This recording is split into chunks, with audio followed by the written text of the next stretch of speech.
And hello, Northwest. I hope everybody's doing well.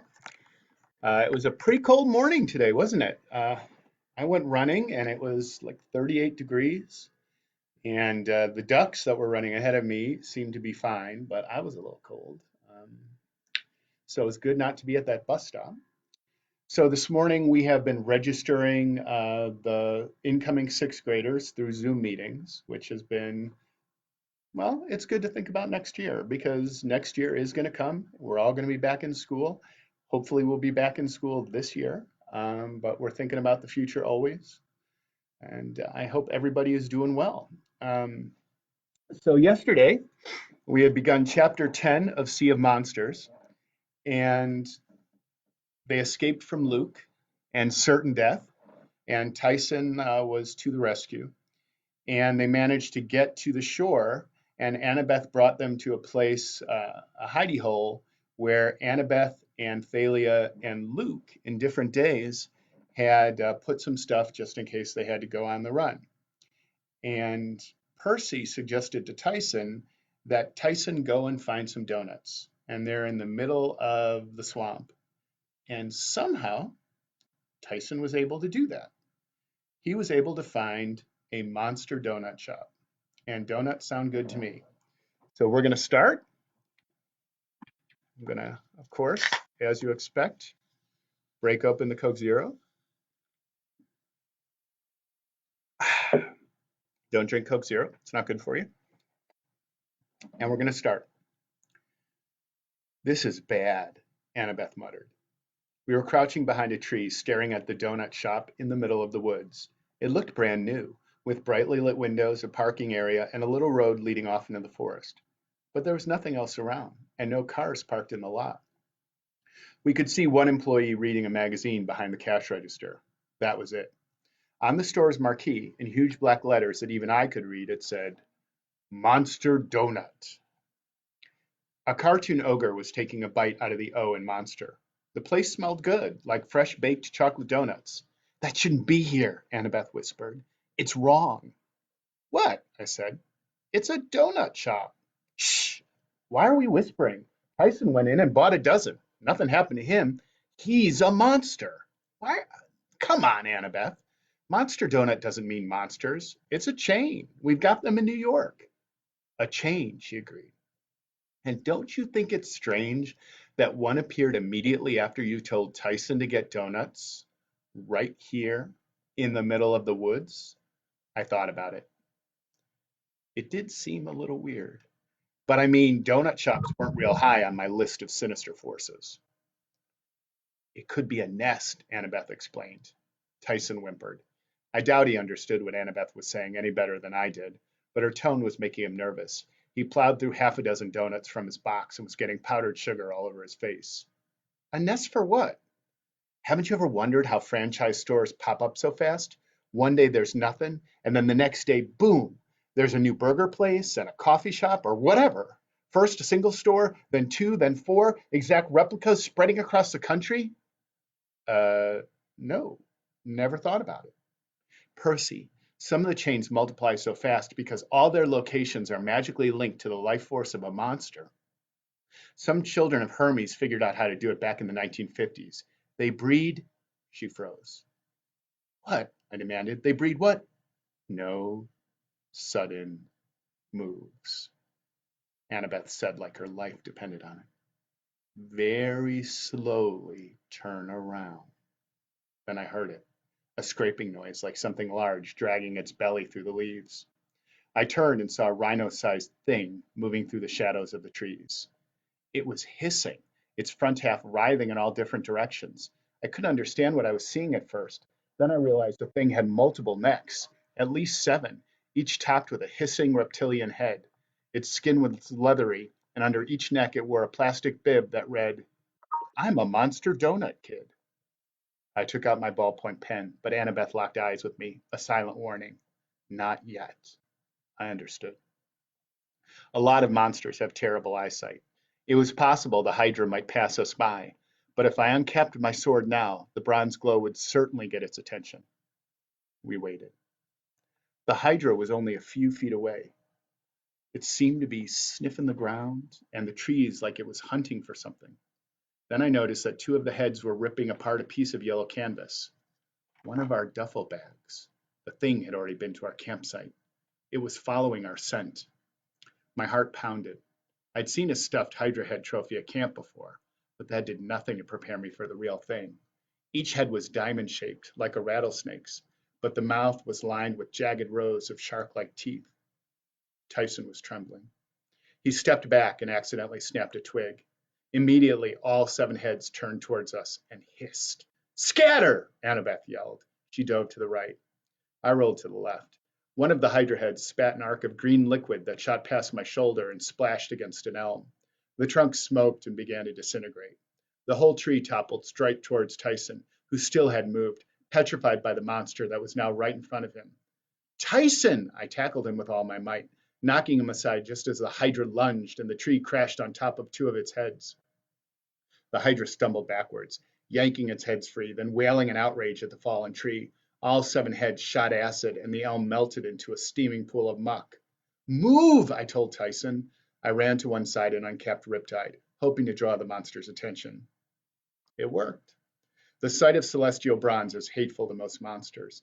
As soon as my glowing blade appeared, the hydra whipped towards it with all its heads, hissing and baring its teeth. The good news? Tyson was momentarily out of danger. The bad news? I was about to be melted into a puddle of goo.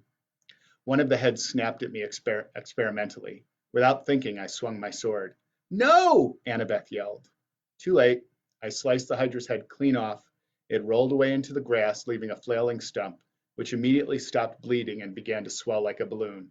In a matter of seconds, the wounded neck split into 2 necks, each of which grew a full-sized head. Now I was looking at an 8-headed hydra. "Percy, you just opened up another monster donut shop somewhere." I dodged a spray of acid. "I'm about to die, and you're worried about that? How do we kill it?" "Fire," Annabeth said. "We have to find fire." As soon as she said that, I remembered the story. The hydra's head would only stop multiplying if we burned the stumps before they regrew. That's what Hercules had done. But we had no fire. I backed up towards the river. Hydra followed. Annabeth moved in on my left and tried to distract one of the heads, parrying its teeth with her knife, but another head swung sideways like a club and knocked her into the muck.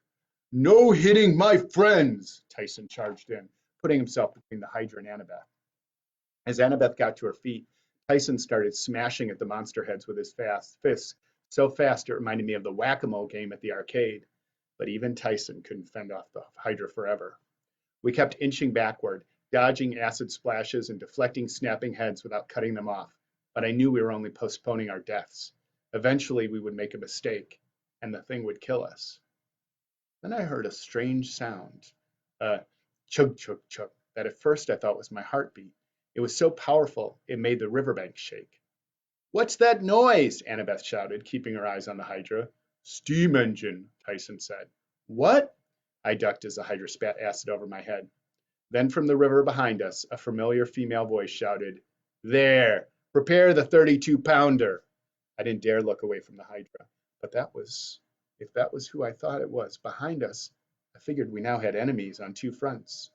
A gravelly male voice said, "They're too close, milady." "Damn the heroes," the girl said. "Full steam ahead. Aye, milady." "Fire at will, Captain." Annabeth understood what was happening a split second before I did. She yelled, "Hit the dirt!" and we dove for the ground, and an earth-shattering boom echoed from the river.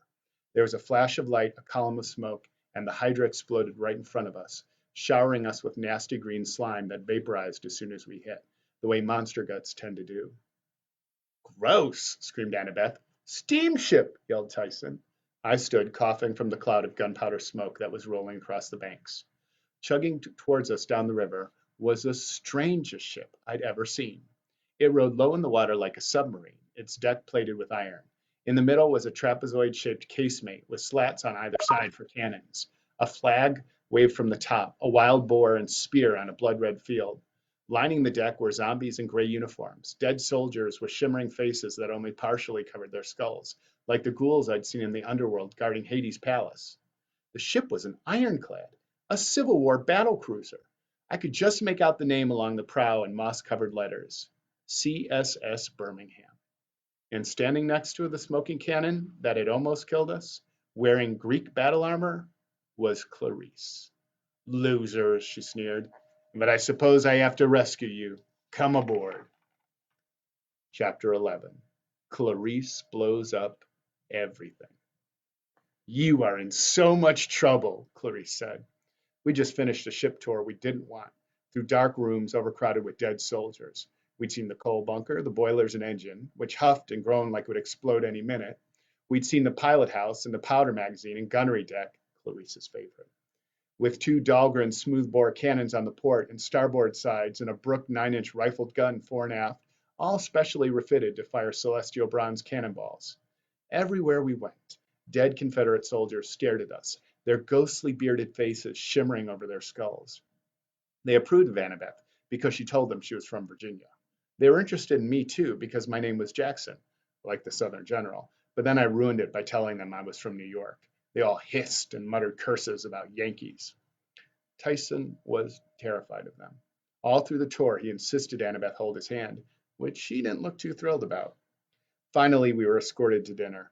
The CSS Birmingham captain's quarters were about the size of a walk-in closet, but still much bigger than any other room on board. The table was set with white linen and china. Peanut butter and jelly sandwiches, potato chips, and Dr. Peppers were served by skeletal crewmen. I didn't want to eat anything served by ghosts, but my hunger overruled my fear. Tantalus expelled you for eternity, Clarice told us smugly. Mr. D said if any of you show your face at camp again, he'll turn you into squirrels and run you over with his SUV. Did they give you the ship? I asked. Course not. My father did. Ares? Clarice sneered. You think your daddy is the only one with sea power? The spirits on the losing side of every war owe a tribute to Ares. That's their curse for being defeated. I prayed to my father for a naval transport, and here it is. These guys will do anything I tell them. Won't you, Captain? The captain stood behind her, looking stiff and angry. His glowing green eyes fixed me with a hungry stare. If it means an end to this infernal war, ma'am, peace at last, we'll do anything. Destroy anyone. Clarice smiled. Destroy anyone. I like that. Tyson gulped. Clarice, Annabeth said. Luke might be after the fleece, too.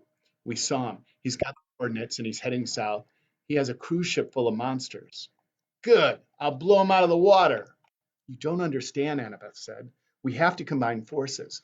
Let us help you. No! Clarice pounded the table. This is my quest, smart girl. Finally, I get to be the hero, and you two will not steal my chances. Where are your cabin mates? I asked. You were allowed to take two friends with you, weren't you? They didn't. I let them stay behind to protect the camp. You mean even the people in your own cabin wouldn't help you? Shut up, Prissy. I don't need them. Or you. Clarice, Tantalus is using you. He doesn't care about the camp. He'd love to see it destroyed. He's setting you up to fail. No, I don't care what the Oracle. She stopped herself. What? What did the Oracle tell you? Nothing. Clarice's ears turned pink. All you need to know is that I'm finishing this quest and you're not helping. On the other hand, I can't let you go. So we're prisoners? Annabeth asked. Guests. For now. Clarice propped her feet up on the white linen tablecloth and opened another Dr. Pepper. Captain, take them below. Assign them hammocks on the berth deck. If they don't mind their manners, show them how we deal with enemy spies. The dream came as soon as I fell asleep. Grover was sitting at his loom, desperately unraveling his wedding train, when the boulder door rolled aside and the Cyclops bellowed, Aha! Grover yelled, Dear, I did. You were so quiet. Unraveling, Polyphemus roared. So that's the problem. Oh no, I wasn't. Come, Polyphemus grabbed Grover around the waist and half carried, half dragged him through the tunnels of the cave. Grover struggled to keep his high heels on the hooves. His veil kept tilting on his head, threatening to come off. The Cyclops pulled him into a warehouse-sized cavern decorated with sheep junk.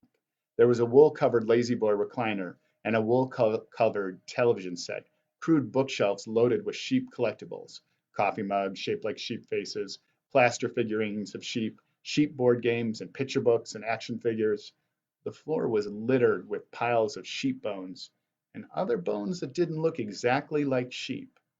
The bones of satyrs who'd come to the island looking for Pan. Polyphemus set Grover down only long enough to move another huge boulder. Daylight streamed into the cave, and Grover whimpered with longing. Fresh air. The Cyclops dragged him outside to a hilltop overlooking the most beautiful island I'd ever seen. It was shaped kind of like a saddle cut in half by an axe. There were lush green hills on either side, and a wide valley in the middle, split by a deep chasm that was spanned by a rope bridge. Beautiful streams rolled to the edge of the canyon and dropped off in rainbow-colored waterfalls.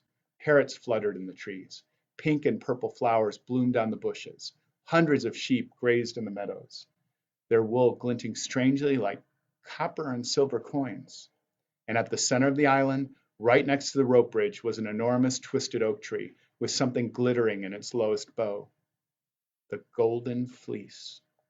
Even in a dream, I could feel its power radiating across the island, making the grass greener, the flowers more beautiful. I could almost smell the nature magic at work. I could only imagine how powerful the scent would be for a satyr. Grover whimpered. Yes, Polyphemus said proudly. See over there? Fleece is a prize in my collection. Stole it from heroes long ago, and ever since, free food. Satyrs come from all over the world, like moths to flame. Satyrs good eating. And now, Polyphemus scooped up a wicked set of bronze shears. Grover yelped, but Polyphemus just picked up the nearest sheep like it was a stuffed animal and shaved off its wool. He handed its fluffy mass next to Grover. Put that on spinning wheel, he said proudly. Magic cannot be unraveled. Oh, well. Poor honey pie, Polyphemus grinned. Bad weaver. Ha ha. Not to worry. Thread solved problem. Finish wedding train by tomorrow. Isn't that thoughtful of you? But dear, what if someone were to rescue? I mean, attack this island? Grover looked straight at me, and I knew he was asking for my benefit. What would keep them from marching right up here to your cave? Wifey's scared. So cute. Not to worry. Polyphemus has state-of-the-art security system. Have to get through my pets. Pets? Grover looked across the island, but there was nothing to see except sheep grazing peacefully in the meadows. And then, Polyphemus growled, they would have to get through me. He pounded his feet against the nearest rock, which cracked and split in half. Now come, he shouted, back to cave. Grover looked about ready to cry. So close to freedom, but so hopelessly far. Tears welled in his eyes as the boulder door rolled shut, sealing him once again in the stinky torchlight darkness of the Cyclops cave. And that's where we're going to stop for today. I hope everybody is well. I hope everybody has made the transition to our first day of direct learning today for the fourth quarter. Remember, almost everything is going to be on Canvas, but pay attention to what your teachers tell you, and everything's going to be great. So I miss you guys, and I'll talk to you soon. Bye-bye. Remember, tomorrow at noon.